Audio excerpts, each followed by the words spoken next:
Pasan tan solo 3 minutos de las 2 de la tarde y seguimos hablando de la actualidad y de lo que está por venir. Juan Antonio Carreras, policía local y criminólogo, nos acompaña en esta sección de criminología vial. ¿Qué tal? ¿Cómo estás? ¿Qué tal? Muchas gracias. Buenas tardes. Decía de lo que está por venir porque enseguida tenemos encima que si las cenas de Navidad, las comidas de empresa, las cenas de Nochevieja y los cotillones y demás. Y no olvidemos que esas cenas van regadas con alcohol. Sí, cada año, eso es inevitable y la cuestión es que la gente tiene que darse cuenta de que es un error. Porque anualmente, pues bueno, se pueden evitar ese tipo de siniestros viales que se producen por el consumo de alcohol, por el consumo de drogas, pero principalmente, ya que estamos en el mes de diciembre, se van a ir produciendo durante todas estas semanas. La semana que viene ya comenzarán y a la siguiente será bastante más fuerte. Los controles. Primero, el hecho de que la mayoría de las empresas van a celebrar sus típicas, ¿no?, comidas y cenas navideñas, y lo que no tienen que olvidar es que el consumo de alcohol sigue siendo una de las principales desgracias y que el hecho de conducir bebido pues tiene sus consecuencias. Por un lado, sus consecuencias legales, que son que puedes llegar a cometer un delito, que puedes llegar a cometer una infracción. Lo más importante es que puedes llegar a matar a alguien, puedes llegar a matarte tú por estar celebrando lo que tiene que ser un motivo de alegría. Y luego, por supuesto, se van a incrementar los controles, pero para evitar precisamente eso, que la gente conduzca bebida, porque es muy trágico. Juan Antonio, cuando vemos condenas a famosos, como por ejemplo al torero Ortega Cano, que sabemos que está en la cárcel por haber conducido bebido y por haber matado a una persona en ese accidente de tráfico, ¿esas condenas a nosotros nos sirven para, oye, pues mira, si entra Ortega Cano en la cárcel, cualquiera que no sea ni famoso ni tenga el dinero que tiene Ortega Cano va de cabeza también? Sí, ahí me alegro porque está cambiando algo. Observamos que ahora ya nadie es impune, o sea que cualquier persona, ya nadie es intocable. Antiguamente veíamos que a lo mejor por el hecho de ser famoso o por el hecho de tener dinero, una cosa que me hace mucha gracia es que la gente piensa que porque lleva un Mercedes o porque lleva un Audi ya parece que son distintos. No tiene absolutamente nada que ver, ¿no? ¿Eso lo notáis en la carretera cuando hacéis el alto a la gente y lo sometéis a la prueba del control de alcoholemia? ¿La gente se rebota porque lleva un coche de alta gama? Ya no, pero hubo una época donde sí, el que llevaba ese tipo de vehículos pues se pensaba a lo mejor que era alguien y no era absolutamente nadie, y el resto de ciudadanos pensaban que a la policía a lo mejor no le hacía nada a alguien por tener un Audi o por tener un Mercedes, ¿no? Pero bueno, ese es el eterno debate, eso es mentira, eso nunca ha pasado así.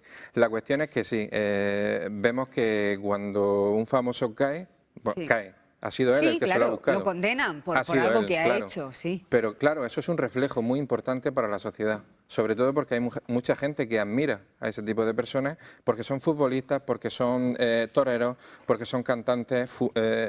Hay ejemplos muchos en los últimos tiempos, ¿vale? Que han cometido infracciones. Me remito a Ortega Cano porque lo tenemos quizá más cercano y porque es murciano y porque a alguno le habrá tocado de cerca, ¿no? O sea, que nos asustamos cuando vemos esto, pero quizá no tanto cuando se siguen dando números de siniestros en las carreteras importantes, sobre todo por estas fechas, las navideñas. Hay que tenerle miedo, ¿no?, a estas fechas.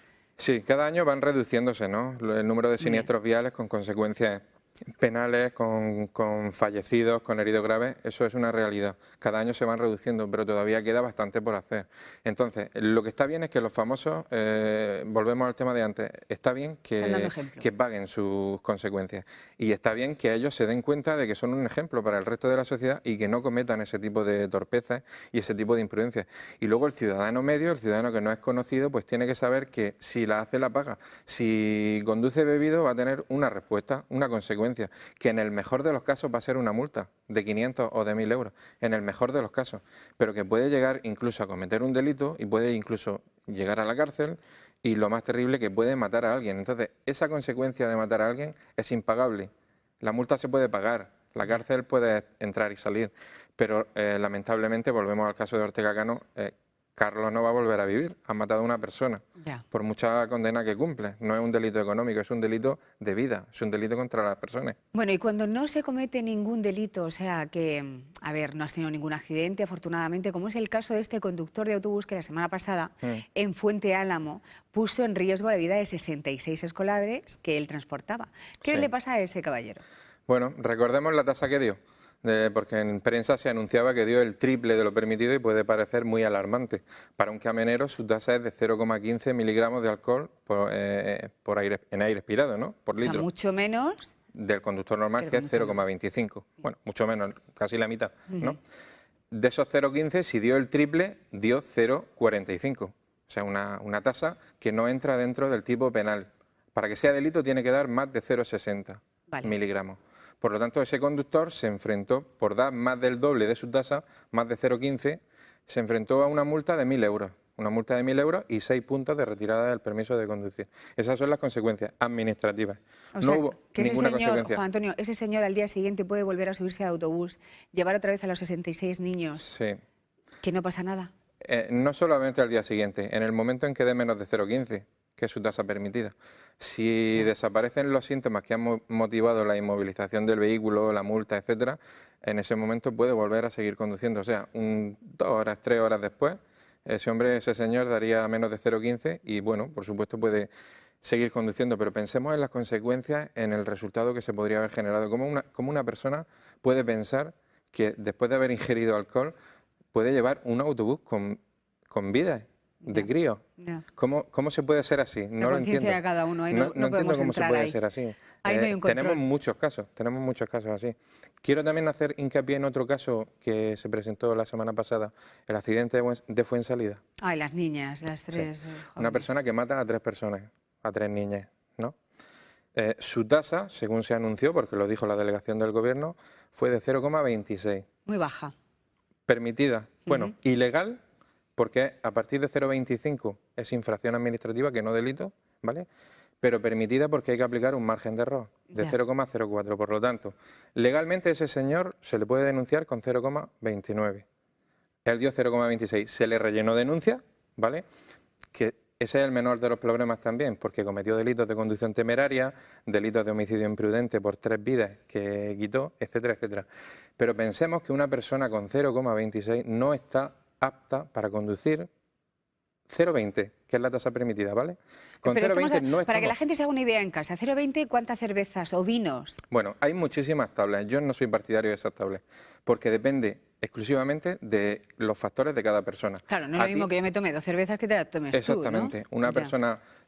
sí que hay factores de riesgo que puede dar una tasa más elevada, como son mujeres, poco peso, poca estatura, que no hayas comido nada, que no hayas descansado bien en las horas previas a la ingesta de alcohol, etcétera. Todos esos factores favorecen que a lo mejor si tú te tomas una cerveza no vas a ir mareada, no vas a ir que no vas a poder conducir. Y a lo mejor yo me tomo 2 o 3 cervezas que no estoy justificando que se tomen y a lo mejor doy negativo y voy totalmente normal por mi peso o por lo que sea. Sí, porque no es la primera vez que oímos a algún amigo que dice, oye, pues me ha parado la policía, me ha hecho el control y ha dado 0,0 y yo me había tomado 2 cervezas. Sí, perfectamente.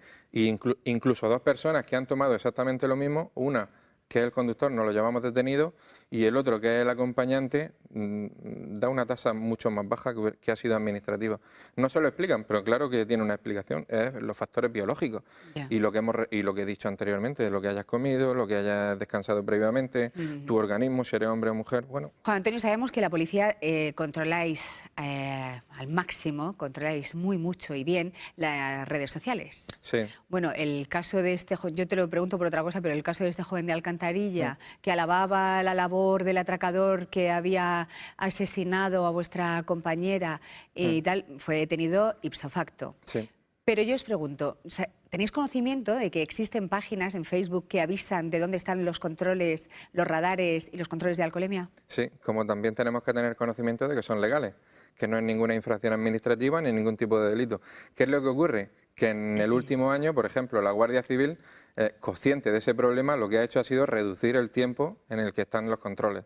O sea, si antes los controles duraban, pues, por ejemplo, media hora, ahora y se hacían 3 controles con espacio de cada media hora, ¿vale?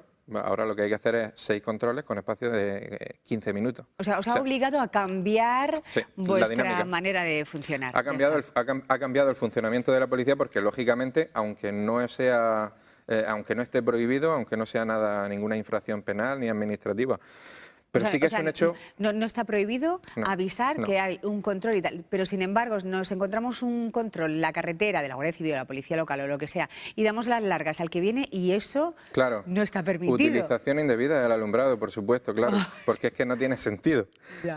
Salvo que haya una situación de peligro, no puedes hacer uso ni del alumbrado, ni del claxon incluso, pitar por pitar tampoco se puede.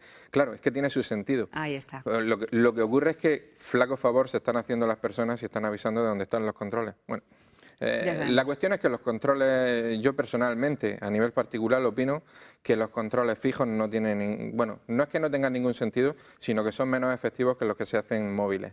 O sea, realmente donde se detecta que un conductor va bebido o va drogado es observando la conducción, patrullando, moviéndose, y entonces observas quién zigzaguea, quién invade el sentido contrario, quién no frena a su debido tiempo, quién se salta un semáforo en rojo. O sea que eso canta, enseguida tú lo ves, ese ha bebido. Sí, Esto está haciendo cosas que corresponden al comportamiento de una persona que va un poco tocada. Cuando ya lleva un tiempo trabajando, realmente son factores que pueden detectarlos más fácilmente. Sí. Bueno, Juan Antonio, ¿y los murcianos somos conscientes de que no hay que beber, por mucho que nos inviten, por mucho... Y sí, o sea, no hay que beber. A ver, que a nosotros nos da igual que usted beba o que no beba. Lo que aquí estamos criticando es que se beba y se coja el coche para regresar a casa, porque la peor de la consecuencia no es que no vuelvas tú, es que haya una persona que te lleves por delante. Exactamente eso. Entonces es eso. Pero nosotros somos conscientes de que no tenemos que coger el coche una vez que hemos bebido, o sigue siendo un índice alto de personas que denunciáis por haber consumido alcohol estas fechas de diciembre. Cada vez son más personas las que lo entienden. Son menos las denuncias que se ponen, son menos los delitos que se cometen en este sentido de consumo de bebidas alcohólicas, y en eso pues hay que dar las gracias porque realmente se está interiorizando de que conducir y beber no se puede. A pesar de ello todavía existen una pequeña cifra de personas que conducen bebidas, y claro, cuando hay algún tipo de evento festivo, pues eso se incrementa. El conductor, o sea, que comete el delito de conducción bajo la influencia de bebida alcohólica es un tipo de delincuente social, o sea, no es un delincuente común, es una persona que podemos ser tú, puedo ser yo. Ya, de repente te conviertes en eso. Sí, es un delincuente que se confía, que sale de una boda y se confía. Hoy estábamos hablando con Carmen, la presidenta de FANDIF, y la escuchábamos hablar de que hay que concienciar a la sociedad sobre la vida de los discapacitados. Y hay muchos discapacitados que lo son después de un accidente de tráfico. Yo valoro muchísimo esas campañas que realizan desde tráfico con esas personas que se han quedado empotradas en una silla de ruedas después de haber sufrido un accidente de tráfico. Esas campañas de concienciación, esas campañas, pues te dan que pensar, Juan Antonio. Cuando tú ves a una persona en silla de ruedas y te dice, pues fue porque una noche bebí y estrellé el coche contra no sé quién, pues son efectivas al 100%. Sí, realmente se puede hacer mucho en formación, ¿no? Pero uno de los grandes inventos, una de las grandes ideas que se han hecho en este sentido ha sido el llevar a personas que han sido víctimas reales de esos presuntos delincuentes que están a lo mejor escuchando las charlas formativas o incluso en los propios controles, como tú comentas, que haya una persona en silla de ruedas que ha sido víctima de un siniestro vial y que le está informando al conductor: mire usted, señor, póngase el cinturón porque puede pasar esto, no beba usted porque puede pasar esto, no se drogue cuando conduzca porque puede pasar esto. Y lo terrible, te puede pasar a ti, pero es más terrible que se lo provoque a una persona que no tiene absolutamente culpa de nada. Una persona que se cruza en tu camino, que podemos ser cualquiera de nosotros, que circula correctamente y por uno irresponsable que conduce de forma temeraria, drogado, bebido, etcétera, te quita la vida, la de tu hijo, y para eso no vas a encontrar sentido nunca más en la vida. Hay muchísimas personas así y que su vida ya cambia totalmente. Su vida ya gira en torno al tema de la seguridad vial y están completamente obsesionados día a día con que las personas que conducen de forma temeraria, borrachas, drogadas, sean castigadas y además con las máximas consecuencias.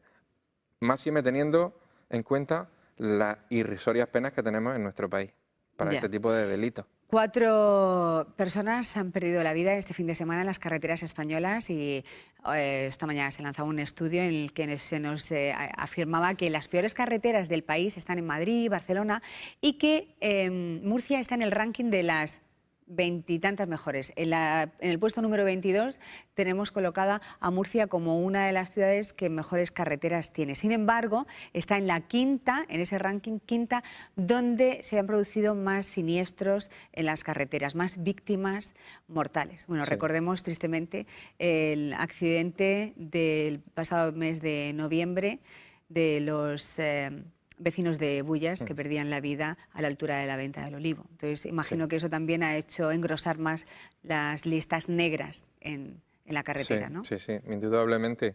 Te conviertes en estadística por un simple suceso, en un momento puntual donde son 15, 20, 30, 40 las personas que pierden la vida, las que sean. Entonces, eso te hace que ocupes un ranking y estés por encima. Tampoco podemos dejar de lado que tenemos varios puntos negros y uno de los más importantes es la Ronda Sur, que se han producido muchas muertes en ese punto. Y eso es lo que ha hecho que en los últimos años nos hayamos situado a la cabeza de las carreteras más peligrosas de España. Una de ellas está en Murcia, en Ronda Sur. En Ronda Sur, por eso hay que llevar mucho cuidado, ¿eh? Sí. Cuando pasamos por ahí, por esa zona. Bueno, pues Juan Antonio, no tenemos tiempo para más. Esta sección de criminología vial la vamos a cerrar aquí.